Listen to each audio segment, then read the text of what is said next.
新店五峰乡甲苗栗交界所在有一个关部国家森林游乐区，因为风景水、生态佫丰富，假日时定定有真侪游客来遮行踏。县政府对8月底开始有新开一条，即高铁站到关部的巴士路线，所以因为人伤过济路，即摆也决定讲伫假日时拢会增加到6个车帮，要来服务民众。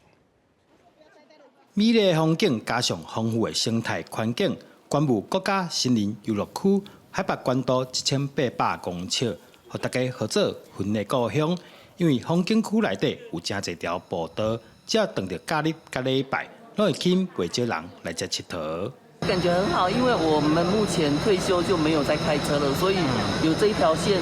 因为时间比较长嘛，所以坐起来很舒服又安全，然后自己又不用开车。人家在的话，自己坐着这样欣赏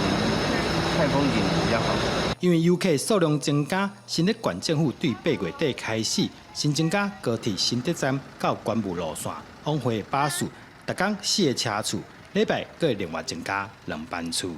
观雾就是我们进我们大坝尖山黄金大坝相当好的一个景点的部分，每年有数十万的游客的部分，透过这样的一个观光景点来欣赏山林之美。那这一次我们特别开始了这样的一个观光公车的路线，希望透过这个方式减少大家开车上山，不管是路途所造成的一个遥远的不适，以及我们未来可能更轻松的来青山进山的一个方式。县政府提醒大家，因为车次座位有限，想要坐车的民众，就先打电话，也是网络线顶号位，才袂去耽误到行程。记者刘君和新店报道。